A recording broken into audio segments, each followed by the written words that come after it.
Buenas noches, soy Guillermo Arduino desde mi casa en la ciudad de Atlanta, esta noche por Fernando del Rincón, para esta edición de Conclusiones. Bienvenidos. Una salida al supermercado se convirtió este lunes en una lucha por la sobrevivencia en Boulder, Colorado, durante el 7º tiroteo masivo en 7 días en Estados Unidos. Un hecho trágico que reaviva el debate sobre la violencia con armas, la pesadilla de Estados Unidos.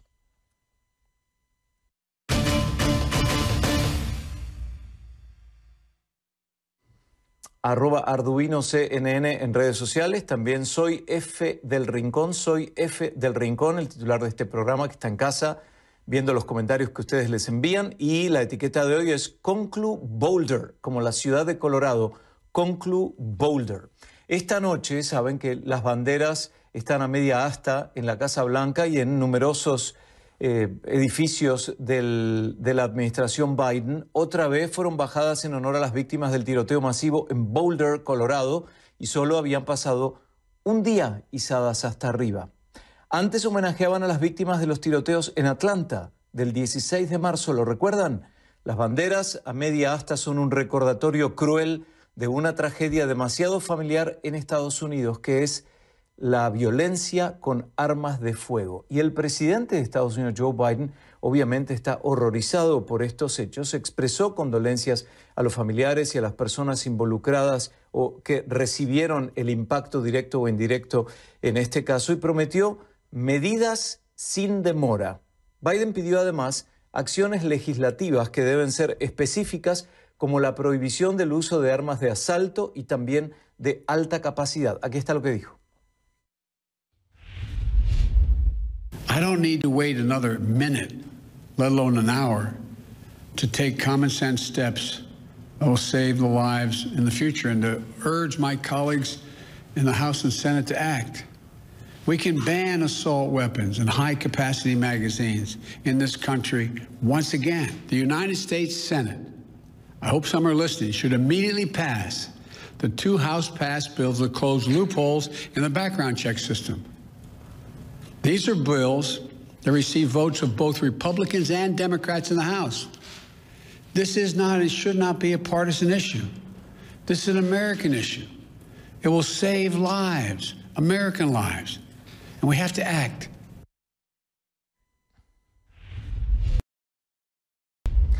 Es realmente tiempo de actuar. CNN considera que un tiroteo es masivo cuando resulta en 4 o más víctimas, incluyendo muertos y heridos, y sin contar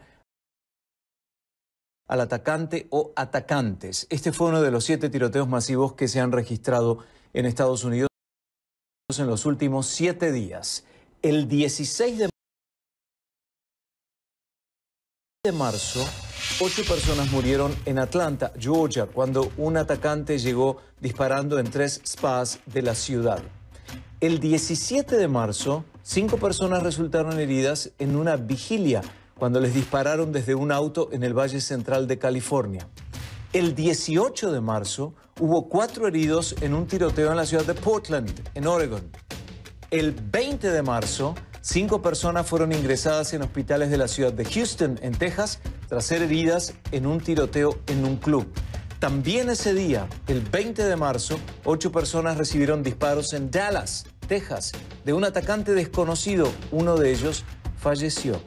El mismo día, una persona murió y 5 resultaron heridas en un tiroteo en una fiesta ilegal en Filadelfia, Pensilvania. Y este lunes, 22 de marzo, 10 personas murieron en la masacre de Boulder, en Colorado. Paradójicamente, hace unos días la Asociación Nacional del Rifle de Estados Unidos tenía motivos para celebrar justamente en la ciudad de Boulder. La ciudad había prohibido la venta y posesión de las armas de asalto en 2018, así como la venta de cargadores de alta capacidad. Pero un juez estatal impidió recientemente que la ciudad aplicara esa prohibición. Eso ocurrió en el mismo estado en que en los últimos años se ha visto como escenario de al menos 6 tiroteos masivos en los que murieron alrededor de 40 personas y decenas resultaron heridas. El mismo tipo de arma que el juez no dejó prohibir fue la que se usó este lunes en la masacre de Boulder. Según informó un funcionario a CNN, el atacante identificado como Ahmad al-Aliwi Alisa, de 21 años, usó un rifle estilo AR-15 modificado. Con él, de acuerdo con la orden de arresto, Alisa asesinó a 10 personas, incluyendo a un agente de policía. Desplazamos un equipo a Boulder, Colorado, encabezado por Gonzalo Alvarado, que está en vivo con nosotros a esta hora. Gonzalo, ¿cómo se vivieron estas 24 horas? Porque ayer justamente a esta hora estábamos dando esta noticia, lamentablemente. Guillermo, ¿qué tal? Un gusto saludarte. Efectivamente, ya han transcurrido más de 24 horas de este suceso sangriento, fatídico aquí en la ciudad de Boulder, Colorado, y en este momento se puede percibir duelo, dolor, angustia. Hemos visto personas desfilar a un costado del supermercado que precisamente se encuentra aquí a mi espalda. Las personas llegan, traen arreglos florales, mensajes de solidaridad, de duelo, traen veladoras. Llegan acá y han colocado 10 cruces en señal a las 10 personas que fallecieron, entre ellas un policía de esta ciudad de Boulder. Es difícil no darse cuenta del duelo que embarga a esta comunidad, y no solamente a la comunidad, Guillermo, pero también al país entero. Y quisiera presentarte a mis invitados. Es Diego Graham, tiene 17, cumple 18, su mamá. La señora Ana, Lara Graham también.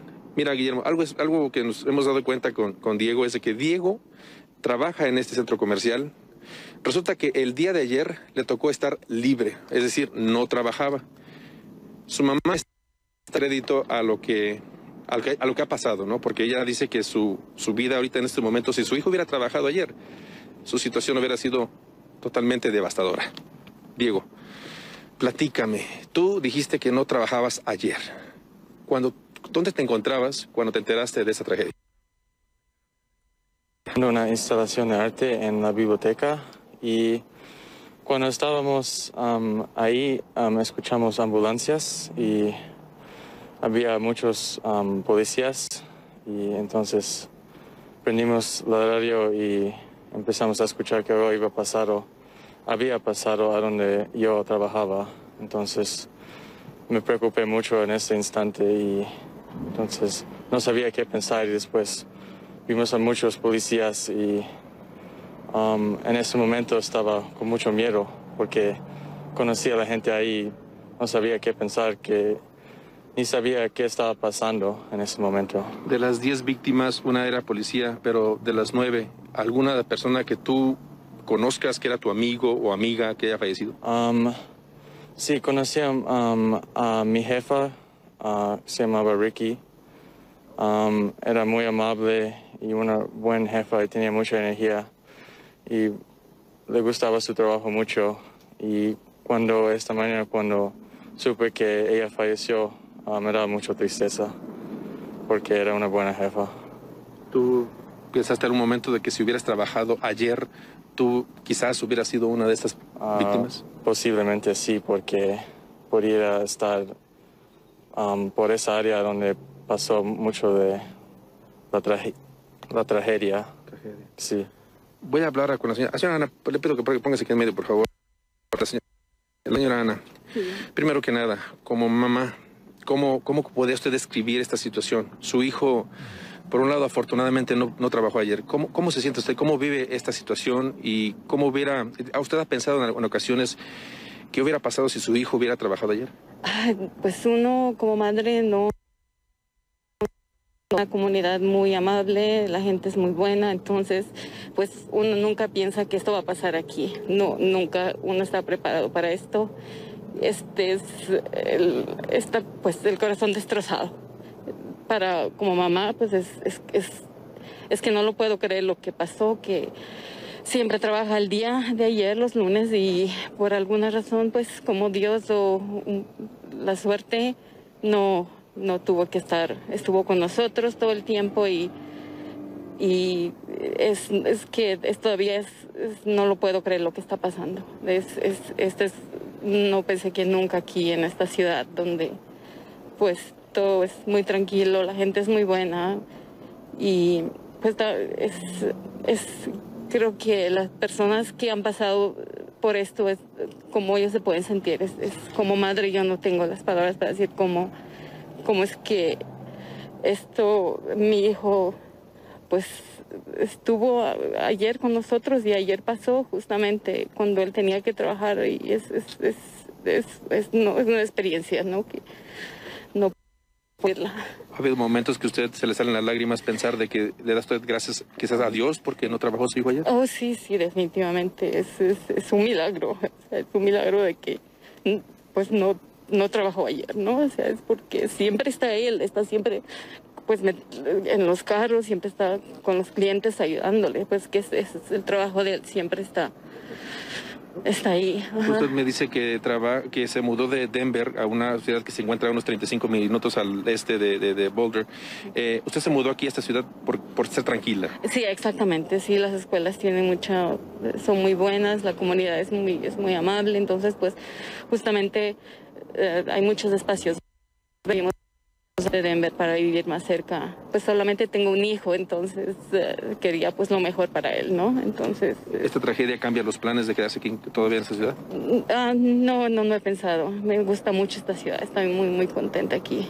Es muy buena ciudad. ¿Aún no dan crédito a lo que está pasando? No, es que todavía es difícil. El corazón de uno está destrozado.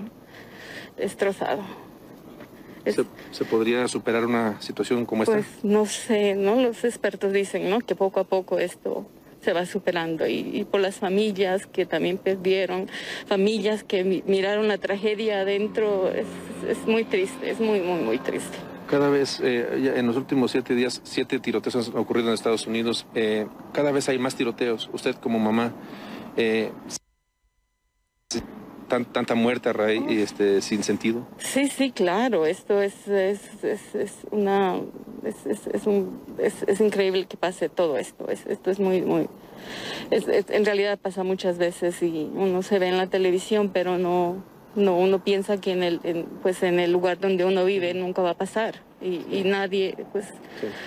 Todos nadie está pues inmune a esto, ¿no? Nadie está. Claro, señora Ana, pues protegido. Le agradecemos que Muy nos haya amable. compartido su opinión. Diego, muchas gracias. Gracias.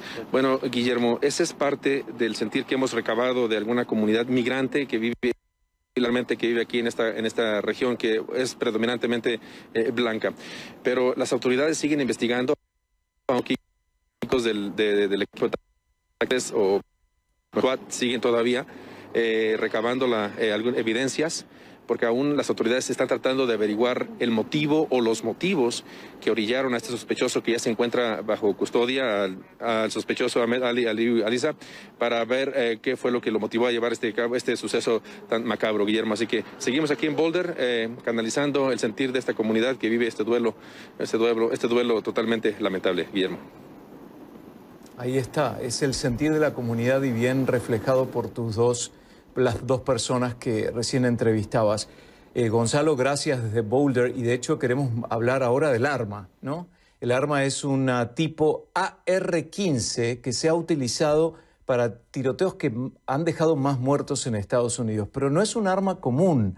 De hecho, es un rifle de asalto semiautomático que se fabricó para el campo de batalla. Nada tiene que hacer en un lugar como ese y tiene un enorme poder de destrucción, especialmente si cae en las manos equivocadas como acabamos de ver. Gary Tuchman habló con un experto sobre este tema. Aquí está. This is what an AR-15 sounds like.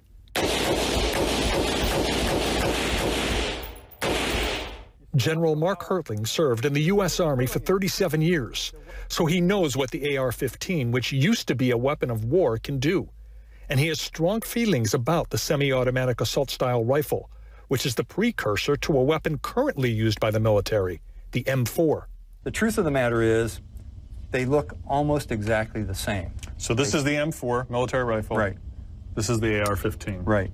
A lot of people will buy this just because it's cool and they want to appear like soldiers. If you're a gun collector or a gun aficionado and you want an AR-15, you can certainly buy one, and you should be able to buy one. The problem is when it gets in the hands of the wrong people. Originally built for the battlefield, A defining characteristic of the AR-15 is the speed and power of the bullet.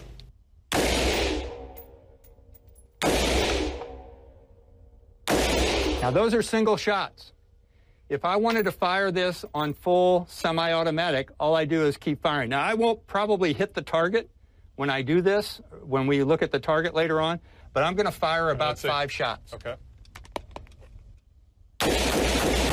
It's a weapon designed to inflict maximum damage. I've seen soldiers who have been hit by this weapon and enemies who have been hit by this weapon where it will literally tear out the inside of the body. I saw one soldier who was hit in a fratricide incident in the shoulder, and the round came out his ass. The general shares the prevailing opinion of this Tampa gun shop we're visiting, the Shooting Sports Firearms Range, that the Second Amendment is sacred. But there is also agreement this weapon is definitely not for every gun owner. In my personal opinion, you have to receive a whole lot of training to use this weapon. And this weapon in the wrong hands can be more dangerous than most weapons because of its capability to do a lot of damage in a short period of time and be irreversible. Gary Tuchman, CNN, Tampa.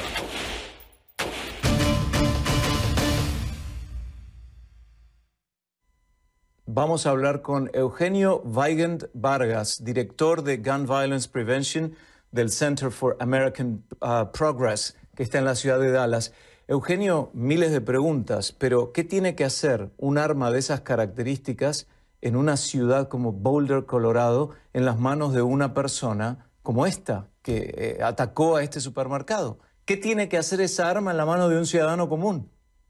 ¿Qué tal? Buenas noches, gracias por la invitación. Pues primero que nada, no tiene que hacer nada un arma de ese tipo, que la evidencia ha mostrado que hace daño terrible, que es un arma creada para ser utilizada en guerra y que lamentablemente en Estados Unidos hemos visto que se utiliza en tiroteos masivos. Hay que recordar que lo que pasó lamentablemente en Colorado ayer no es nuevo, tristemente ha ocurrido en lugares como Orlando, en Connecticut en el 2012, cuando lamentablemente perdieron la vida niños y maestros. Es decir, no tiene nada que hacer un arma de ese tipo en las ciudades de Estados Unidos o en las zonas rurales de Estados Unidos. Entonces, ¿por qué está permitido? ¿Por qué, como dijo recién la persona que estaba entrevistando Gary, dijo, una persona puede comprar esta arma and should be able to buy it, o algo así, como que implica que sí, que debería tener la posibilidad, pero que cayó en las manos erróneas? ¿Pero por qué en una ciudad si es un arma de guerra? Sí, claro. Bueno, no hay que olvidar que hay una estrategia de marketing impulsada por la industria de las armas en Estados Unidos que quieren vender este tipo de armas a cambio de dinero. La verdad es que esta arma muy pocas veces va a ser utilizada para defensa propia, pero claro, por el otro lado es constantemente utilizada en los tiroteos masivos, inclusive más allá de los tiroteos masivos. 1 de cada 4 policías es asesinado con un arma de asalto en Estados Unidos. Es decir, si tú pones en una balanza los costos que ha tenido tener esta arma en las ciudades en Estados Unidos y los posibles beneficios que hay, que en este caso es para defensa, los costos son muchísimo más elevados. Insisto, yo no conozco realmente los beneficios de utilizar una R-15 para defensa, pero sí conozco los costos de tener este tipo de arma en las ciudades, que ha sido miles de vidas, policías asesinados, y que inclusive estas armas en Estados Unidos, lo voy a decir tal cual, llegan al narcotráfico en México y en Centroamérica. Es decir, yo le veo muchísimo más beneficio que este tipo de armas sean prohibidas en Estados Unidos, como lo dijo el presidente hoy, que apoyaba la regulación para prohibir la comercialización de armas de asalto. Yo le veo muchísimo más beneficios a ese tipo de medidas. Mi sentido común me dice que si yo quiero, por cuestiones personales y de defensa, tener un arma y es legal tenerla, me compraría un revólver, una pistola, pero no por una cuestión de defensa personal tener este tipo de arma. En fin, me parece que la política permea muchísimo en el sentido común, en lo comercial, y al final termina perjudicando a la sociedad en pleno. Hablemos ahora del atacante, porque no es un atacante que responde al perfil habitual de este tipo de ataques, ¿no es así? Sí, bueno, la verdad, yo a veces prefiero no hablar mucho de los atacantes, pero lo que sí te puedo decir es que cualquier perfil que sea peligroso o que tenga que haya una persona que haya sido radicalizada y que haya mostrado señales de violencia, todavía eso le combinas el fácil acceso que hay a las armas en Estados Unidos. Y como ya mencionamos, no cualquier tipo de armas, sino armas de guerra. La combinación es absolutamente letal, ¿no? Entonces, más allá de enfocarnos ahorita en el perfil de la persona, creo que es importante enfocarnos en la prohibición de las armas de asalto, pero también en otras políticas, por ejemplo, en la revisión de antecedentes en todos los puntos de venta, porque no hay que olvidar que en Estados Unidos, en la mayoría de los estados, una persona que ha mostrado señales de ser violenta o que está prohibida por ley federal de poseer y de comprar un arma de fuego, lo puede hacer sin que se le haga ningún tipo de pregunta en las transacciones privadas, en los gun shows, en ventas en internet. Es decir, creo que ahí es donde cualquier persona con cualquier perfil peligroso que haya mostrado señales de ser una amenaza para sí mismo o para otras personas puede conseguir un arma relativamente fácil, y no cualquier arma, armas de guerra. Entonces yo creo que en estos momentos tendríamos que hablar de la prohibición de las ventas de armas de asalto, de la revisión de antecedentes en todos los puntos de venta que hoy precisamente fue discutida en el Senado, y de algunas otras medidas que complementan estas dos que yo te menciono. Por ejemplo, estas órdenes de protección temporales, ¿no? Cuando una persona que legalmente puede tener un arma y poseer un arma, pero de repente empieza a mostrar señales de que puede ser una amenaza, ¿no? Empieza a tener altercados, empieza a publicar en redes sociales que va a hacer daño o que quiere atacar a cierto grupo. Entonces existen estas órdenes temporales donde los familiares y las policías pueden intervenir y quitarle las armas temporalmente a esa persona hasta que se hagan más investigaciones. En inglés se le llama Extreme Risk Protection Orders, que son órdenes de protección en casos extremos donde una persona ha mostrado o ha dado señales de que puede ser una amenaza, ¿no?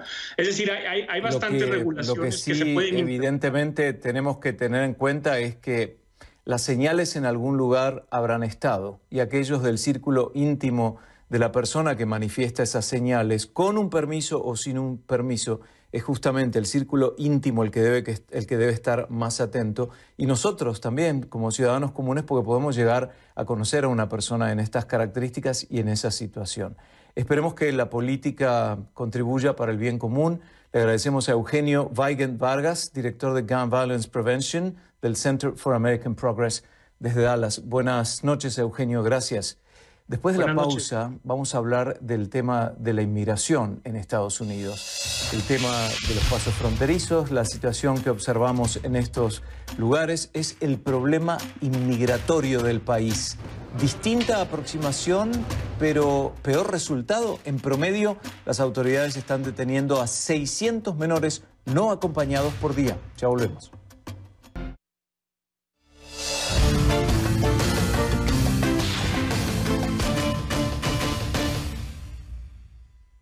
Cambiamos la etiqueta para esta parte del programa, numeral Conclu Frontera, @soy F del Rincón, Fernando está en casa, se tomó el día libre, o @ArduinoCNN, que soy yo. Bueno, vamos a tocar el tema, como les decíamos, con respecto a la frontera, porque Joe Biden no es el primer presidente de Estados Unidos que enfrenta una crisis migratoria en la frontera sur del país, porque lo mismo sucedió durante el gobierno de Donald Trump, de Barack Obama y de George W. Bush.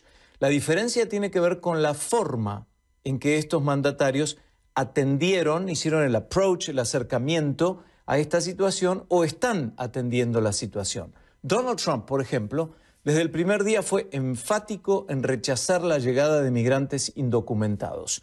Abiertamente puso en marcha planes de separación familiar y hasta dispuso de fondos militares para construir un muro en la frontera. Joe Biden, en cambio, intenta poner en marcha un tono más humanitario, pero en el proceso envía mensajes mixtos a los migrantes al decir que mantendrá a las familias unidas, que permitirá la entrada de los menores de edad, pero a la vez que le pide a los indocumentados que no vengan a este país. Estos son ejemplos recientes de declaraciones que la administración de Joe Biden ha hecho sobre el tema. Presten atención. We will not abandon our values and our principles. We will not abandon the needs of vulnerable children. The border is closed. We've moved swiftly to make sure that we restore humanity to our immigration policy. The border is not open. We're not going to send a 10-year-old back across the border. That was the policy of the last administration. That's not our policy here. Now is not the time to come. The border is not open. Para complementar el mensaje, la administración de Joe Biden está tomando medidas inusuales. El gobierno ha puesto en marcha una campaña informativa en Centro y partes de Sudamérica para alertar a los migrantes sobre los peligros de emigrar ilegalmente a Estados Unidos y para pedirle, sobre todo a los padres, que no expongan a sus hijos a viajar solos a través de la frontera. Esta campaña consiste en más de 17.000 anuncios de radios distribuidos en 33 estaciones en Brasil, El Salvador, Guatemala y Honduras. Comenzaron a salir al aire desde el sábado 21 de enero y están en español, en portugués y en 6 lenguas indígenas. Según la Casa Blanca, el contenido estaría alcanzando a unos 15 millones de individuos. La estrategia, al menos por ahora, parece no estar funcionando. Según un funcionario de inmigración que habló con CNN, en promedio, la patrulla fronteriza está deteniendo a 600 niños migrantes no acompañados en forma diaria. Son cifras alarmantes y cifras en aumento. Asimismo, y hasta el martes por la mañana, alrededor de 4.800 menores no acompañados estaban bajo la custodia de aduanas y protección fronteriza.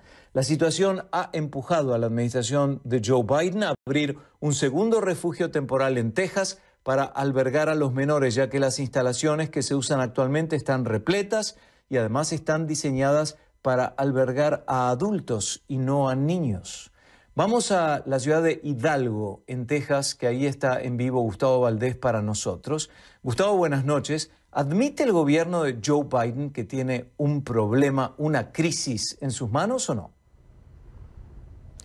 Buenas noches. Admite que hay una situación, no le quieren llamar crisis. Ellos dicen que la crisis era cuando Donald Trump estaba separando familias. Ellos dicen que lo que tienen es un reto para lidiar con estas familias que ellos quisieran no estuvieran llegando, los niños. Ahora ellos están reconociendo de que el mensaje, pasan dos cosas. Primero, mucha gente creía que venir los iban a dejar pasar. Eso estamos viendo que no. De los más de 100,000 personas, por ejemplo, que dicen detuvieron en la frontera el mes pasado, dicen que la gran mayoría fueron regresados a México. Hay que recalcar que esa era la misma política que tenía Donald Trump, que fue el que la implementó, porque antes los centroamericanos no se podían regresar a México, tenían que ser regresados a sus países de origen.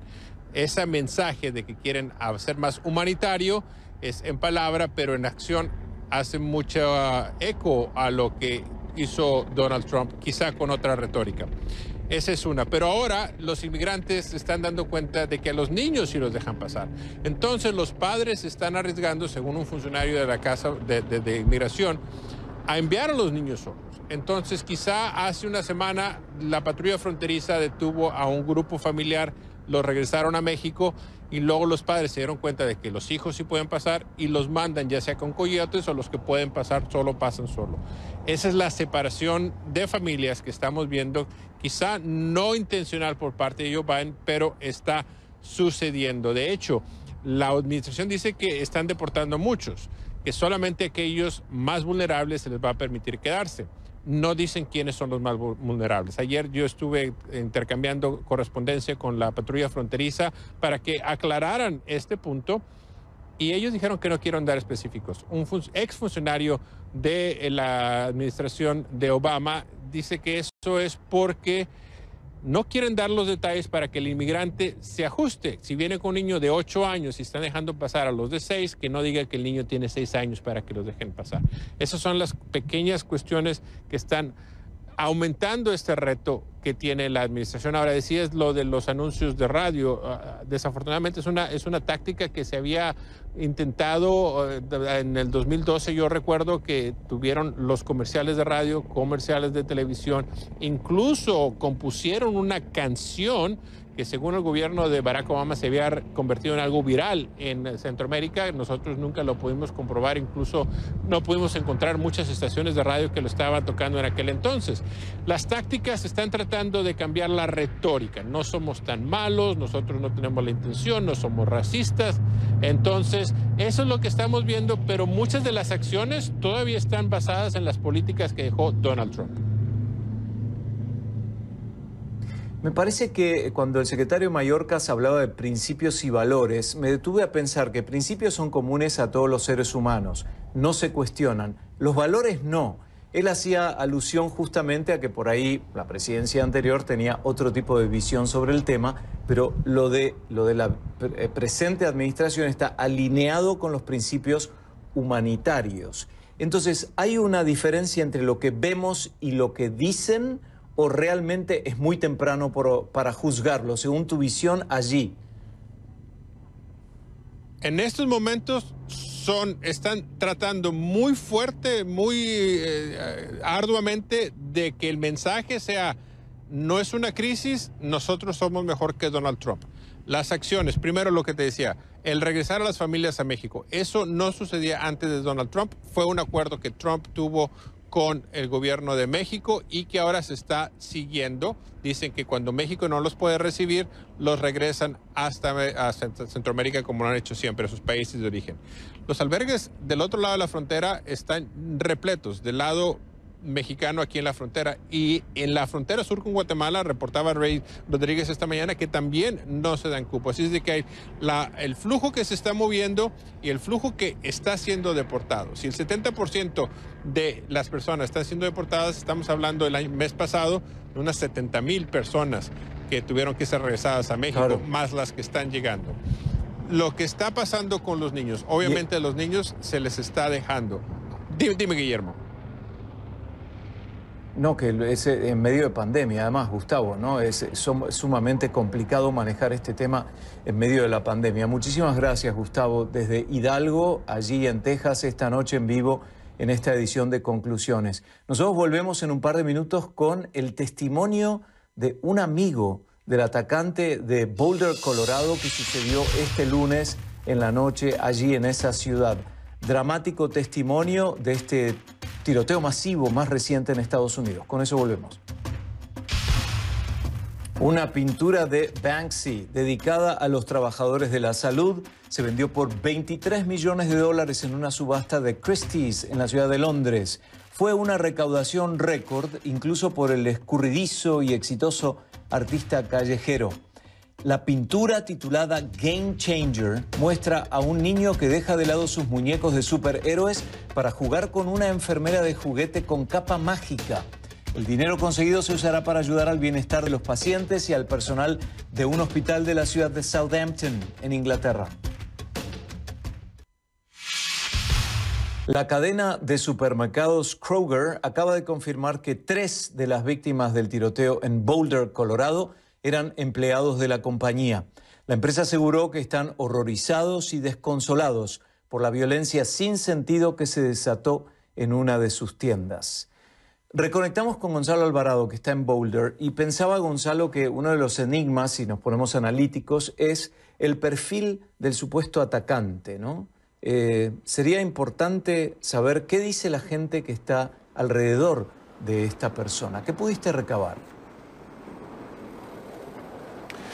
Bueno, lo que hemos recabado es una información importante en cuanto al sentido de que mucha gente no da crédito a que este sospechoso haya cometido tal fechoría según autoridades, y es que se han revelado más detalles del sospechoso de 21 años de edad, Guillermo. Por ejemplo, su hermano, quien le dijo a CNN que él no daba crédito a que su hermano se le acusara o hubiera hecho tal atrocidad. Incluso el hermano decía que su hermano padecía de paranoia. El hermano, incluso el sospechoso, alegaba de que su escuela, donde iba, la secundaria, había hackeado su teléfono celular y que supuestamente alguien lo estaba persiguiendo. Entonces hacía comentarios que para la familia eran totalmente fuera de lógica. Tanto así también hay amigos del sospechoso, como un amigo que dio la entrevista a CNN de nombre Damián Cruz, quien también dice que hasta este momento no da crédito a lo que su amigo había hecho. Según esto, según los 10 cargos que le acaban de imputar las autoridades a Ahmad Alissa. Si te parece bien, vamos a escuchar a continuación lo que dijo Damián Cruz, un amigo del sospechoso, en referente a qué tipo de persona era Alissa. Escuchamos. A él le interesaba mucho la política. Siempre quería que se hiciera lo correcto en relación con los puntos de vista políticos. A mí, realmente no me interesan tanto los puntos de vista políticos, pero él nunca estaba interesado en armas. Nunca sacó el tema de las armas. Jugábamos videojuegos mucho, pero eso era todo. Lo que pensé cuando lo vi por primera vez es que esto no puede ser cierto. Él es un chico callado, usted sabe, muy reservado. Sé que las personas no se metían mucho con él, tal como debería ser, pero usted sabe que así es la sociedad ahora. Las personas no se hablan entre sí, no son abiertas y los medios sociales son todo. Entonces, cuando vi eso por primera vez, me asombró. Yo conocía a este chico y estaba pegado emocionalmente con él. Hablábamos de vez en cuando. Él me preguntaba cómo estaba, yo le preguntaba cómo estaba él. Así era. Y ver que cometió este crimen horrible me impactó. Todavía no puedo entenderlo. En las últimas 24 horas he recibido mensajes porque éramos muy cercanos. Quizás, probablemente, yo era el más cercano a él y en los mensajes me preguntan, ¿cómo estás? ¿Cómo te sientes? Y honestamente, estoy decepcionado. Él permitió que la sociedad lo afectara y cometió este acto horrible. Bueno, Guillermo, así al parecer personas cercanas al sospechoso no dan crédito a al acto tan despedante que cometió, según autoridades. Y es que también cabe destacar que en sus cuentas de redes sociales, por ejemplo de Facebook, Guillermo también hacía comentarios, hubo un momento que hizo comentarios homofóbicos, incluso decía él que alguien lo estaba difamando porque supuestamente lo estaban calificando como que era homosexual y él no era ese. En fin, él estaba generando ese tipo de comentarios que incluso amigos mismos en redes sociales le preguntaban cómo puedes corroborar, por ejemplo, que la escuela te estuviera hackeando tu teléfono móvil. Entonces, él, las explicaciones que daba para muchos amigos supuestamente eran incoherentes. Entonces, por ese lado, así que aún falta ver si las autoridades van a llevar a cabo un tipo de evaluación mental al sospechoso para determinar en qué posición se encuentra. Mientras eso sucede, seguimos viendo aquí presencia policial que siguen todavía recabando más detalles e información, evidencias, Guillermo, para ver para ver si se llega a la conclusión cuál fue el motivo o los motivos que lo orillaron a cometer tal fechoría. Guillermo. Gracias, Gonzalo Alvarado desde Boulder. Evidentemente me quedo muy colgado con la frase que dijo el amigo del supuesto atacante cuando dijo, permitió que la sociedad lo afectara, ¿no? Me llamó muchísimo la atención ese comentario. Gonzalo, gracias por haber participado en vivo en Conclusiones. Hoy estoy por Fernando del Rincón. Soy Guillermo Arduino. Hacemos una breve pausa. En un par de minutos nos encontramos. Tenemos un tema que queremos compartir con ustedes que tiene que ver con las vacunas del COVID-19, ¿no? Hay un sector en el que se pueden conseguir en forma ilegal y verdaderamente es peligroso y preocupante. Con eso volvemos.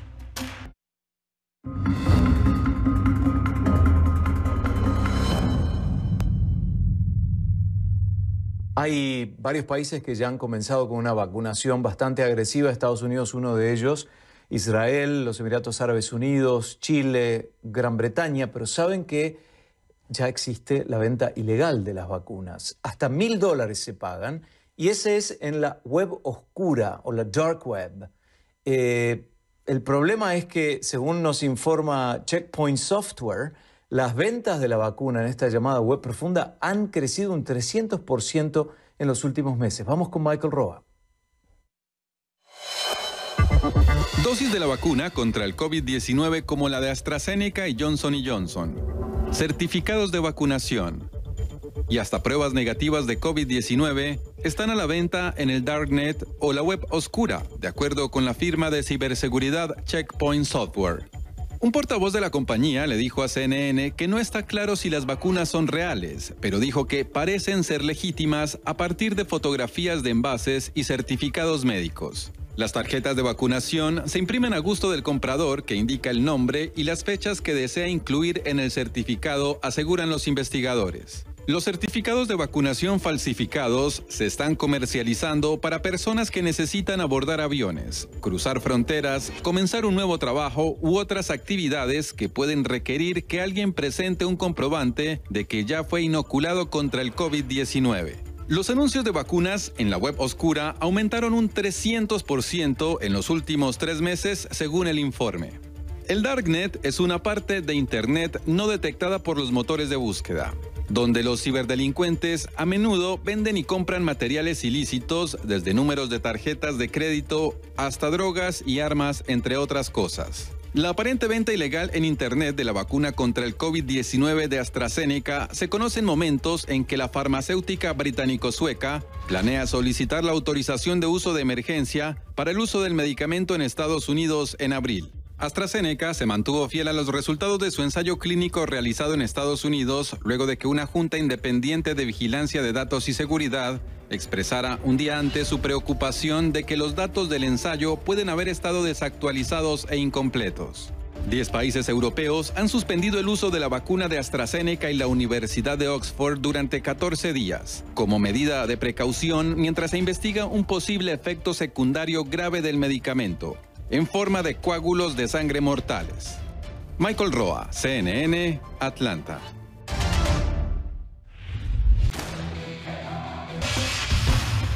Ya han llegado comentarios, @ArduinoCNN, @SoyFDelRincón, numeral Conclu Boulder y numeral Conclu Frontera. Enseguida regresamos. Nos despedimos. Soy Guillermo Arduino. Buenas noches.